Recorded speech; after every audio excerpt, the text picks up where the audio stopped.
Subscribe now and press the bell icon. Never miss an update. 2018 iPad Pro impressions video. Now this is the 12.9-inch version, but they basically retain very similar specs just like the iPhone XS and XS Max do.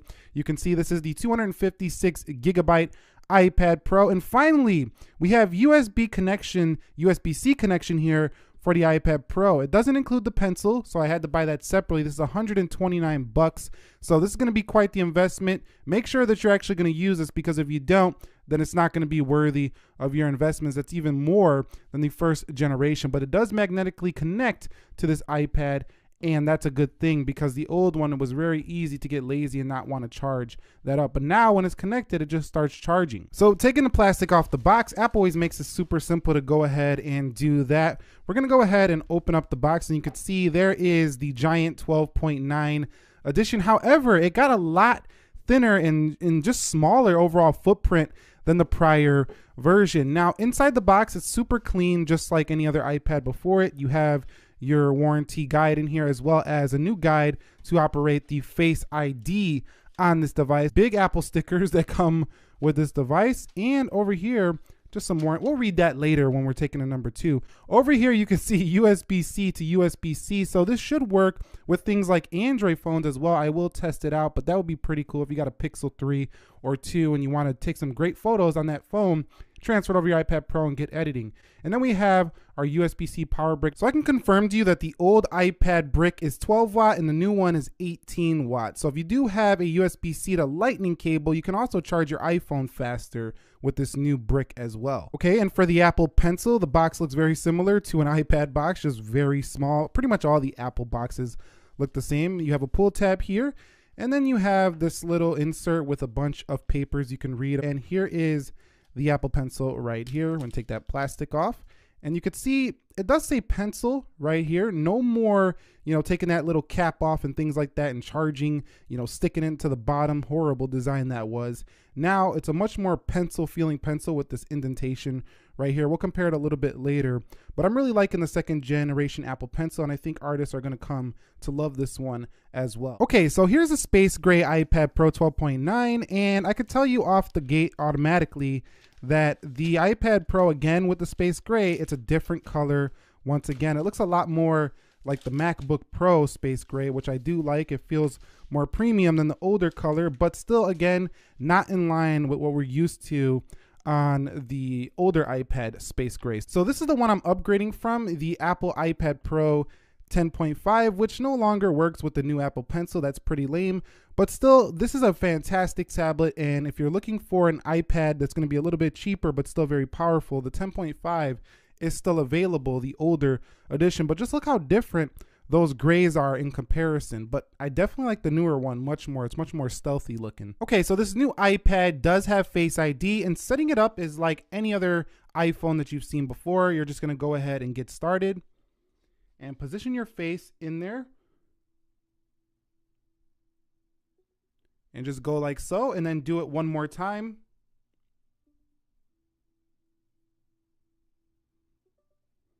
And it's done. Just like that, you now have your Face ID set up. So that's all new for this new iPad. Okay, so here is the new iPad. I want to begin my impressions by giving my thoughts on the pricing. First of all, this is the number one thing I think people are thinking about with these new ones, how they increase the prices substantially. But really what you're paying for here is storage. So the 11-inch starts at $799, the 12.9 starts at $999, and they go up significantly depending on your storage. I think the sweet spot is going to be 256 gigabytes. On the whole though, I think that Apple has priced the 12.9 out of consumer territory. I think the 11-inch is going to be where most consumers go if they get a new iPad Pro. But those prosumer users, those people that are budding professionals or are already professionals, are probably definitely going to consider the higher storage options or the 12.9-inch display model. One thing I don't like about these new iPad Pros, and it'll probably change on the next edition, is that there's only 2 colors. I like seeing more color options. It's always nice to have more color options, as not everybody wants a silver or space grayish color.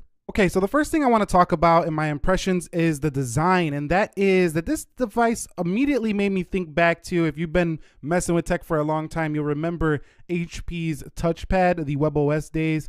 This tablet had gestures, and look at those bezels. They're a lot thicker and bigger than this one, but the overall front kind of looks very similar to that. So that's immediately what I thought when I seen this iPad. Not to mention this is now all gesture-based OS here for this device. Now the design on the sides is more squared off, so might make you remind you of something like this, the iPhone SE. Look how similar that design is there. And this is 5.9 millimeters thin, so this thing is paper thin. Like, it's like the thinnest iPad I've ever seen. You got your magnetic connectors on the back if you want to get some of Apple's accessories for this device. You have a 12 megapixel camera up there. Then we have the magnetic connector right here, so we can go ahead and place the pencil right there, and it should appear on screen. There is the pencil, and you'll see that welcome to Apple Pencil to show you how to create an instant note. You can do instant notes now on this iPad where you just double tap and take a quick note on the device. Now over here you can see that the power button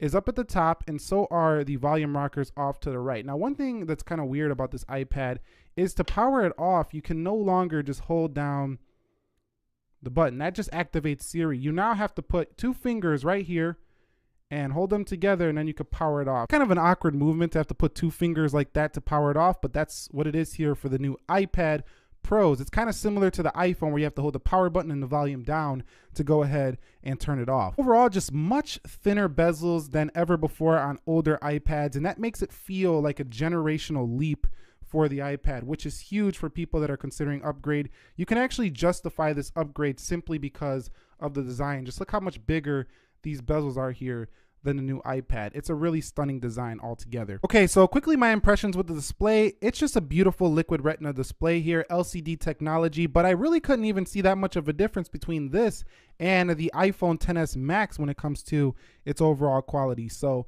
you're really gonna be stunned by the quality of this panel. It just really takes up the whole front of it, and you get really immersed into your content with this display. You have all these new beautiful artistic wallpapers here for the iPad Pro as well, and that just really makes this display pop here for the device. So this is going to be a fantastic viewing experience no matter what you're doing on a device. Even better than the MacBook Pros, this comes up to 600 nits of brightness, so that's fantastic brightness for this device. So what are my impressions on software? So we all know you have the new gesture system. If you have an iPad and you update it to iOS 12, you're already used to this. You swipe down from the right to get to your control panel, swipe from the top to get to your notifications tray. You can go ahead and go like this to go through applications. You can also slide on this bar at the bottom to switch applications, and you can long hold to go into your multitasking tray right there. Also, Face ID does work in any orientation now for the iPad Pro. This doesn't even work like this on iPhone, so you can have it in landscape, and I'm covering the camera, but there it goes. You can go in even on landscape mode. I've tested it in the dark already, and it works very well. It's gonna have to get used to the new gesture-based OS here, but it's pretty natural. It won't take you long. It's very easy to use. Okay, so one thing about software, a lot of journalists and people are saying in the media is that, oh, this iPad is just not gonna work as well as a MacBook for you. How do they know your needs? If you guys are open-minded enough to try things like LumaFusion, this is a very powerful video editing application for the iPad. You can get similar work done that you're gonna get done on even way more premium video editing applications. So I already purchased this. It's like 20 bucks and you own it forever. There's no subscription base. You can change color science. You could change the different frame rates. You can also render in 4K 60 frames per second. You could add text to your video. LumaFusion is a very powerful editor. Also, Adobe just brought Adobe Rush for $10 a month. You can now have an iMovie competitor that gives you much more fine-tuned control than iMovie, including adding titles to your video and placing them where you want on the screen. Final Cut is not here, although that would be nice if Apple did bring Final Cut. Even iMovie, you can get a ton of work done. You can run a whole YouTube channel just on iMovie if your videos are not going to be too complex. You don't need Final Cut Pro to get your YouTube channel going. At the end of the day, I think that many professionals can benefit from this. You even have Affinity Photo, which is a huge Photoshop competitor, and it's a beautiful application. You can get so much work in here done, and Photoshop is going to be coming to here soon as well. So there's plenty of professional grade applications for the iPad. I think you should get the Apple Pencil if you are going to be doing professional work on here. Not to mention, bringing the all new USB-C port to this device allows you to connect things like, little adapters like this. You can stick in here and you can see it lights up right there. I can go ahead and stick a SD card in here like so, and it will read my files very easily. Also, you'll be able to run this iPad to a monitor from the USB-C port, which will make it much larger so you can get even more work done. I think where it's mostly limited at is things like Final Cut Pro, Adobe Premiere Pro, and just some applications that definitely require desktop. But it's getting close, it really is. So in terms of performance, need I say more? Look at these Geekbench scores. 17,000 on the multi-core, 5,012 on a single core. My 15-inch MacBook Pro from 2015 is not even this powerful as the new iPad Pro 12.9. So this thing is an absolute monster in performance. 4 gigabytes of RAM, A12X CPU.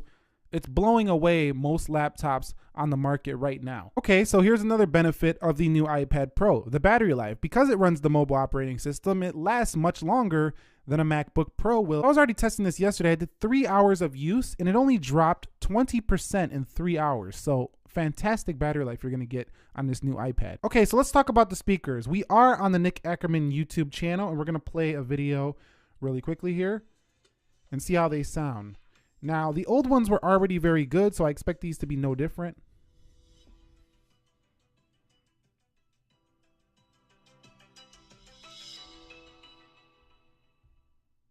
So, what is up, guys? Nick here, helping you to master your technology. Should you buy iPhone 10 or should you buy iPhone 10R? Many people have been commenting, asking me this question ever since. So they seem very full and very loud, but they don't seem like they're like a mind-blowing upgrade. They just seem like they're very good. And one more thing about audio, you have no more headphone jack on this device, which is, I don't think, a big deal, as by now, if you're willing to buy a tablet at over $1,000, you more than likely have Bluetooth headphones. Now, the iPad Pro 12.9 has this new feature with the Apple Pencil called Instant Note. And basically it allows you to go ahead and start making drawings or whatever you want to do really quickly without actually having to unlock the tablet, which can be pretty useful if you're taking a lot of notes. And I'm going to go ahead and quickly just draw a tennis racket. I don't know, feel like playing tennis maybe. And not the best tennis racket in the world. So one thing I want to mention about this Apple Pencil is that it's much more like a real pencil now. The accuracy feels very close, whereas before it was a little more fluid feeling. This just feels very close to an actual pencil. So in conclusion, this is the iPhone 10R, the iPhone 10, the iPhone 10s Max of the tablet world. Well, no OLED screen, so you can say it's got the 10R display. No notch on here though, which is really nice. But if you have one of the newer iPhones, you're gonna feel right at home on this new iPad. If you never had one of the newer iPhones or you're just an iPad user in general, this is the best time ever to upgrade. This is the biggest leap forward since the original iPad, and it's definitely felt from the minute you pull it out of the box. This feels like an all new product, more than any other iPad that came before it since the very first iPad that was initially released way back. So overall, you can see I'm pretty positive about this tablet, and if you're in the Apple ecosystem and you really wanted an iPad for a very long time, this is the best time ever to purchase. Just make sure that you get the model with the right storage for you. That's it for my first impressions. I'm pretty much stunned with it, and it's not because it's an Apple tablet. Any company would have made a tablet that looks like this. I would have been like, amazing design, good work. There's a couple downsides, like some of the applications are not updated yet, third party, for this, so you're going to see little black bars, very slight black bars. Bezels, the bezels can be slimmed down for the future, as this is the first kind of all-screen iPad. We're still going to see it come down even further, I think, in the future. We're not there yet. This is a great leap forward for the iPad. If you guys have any questions, comments, concerns, suggestions,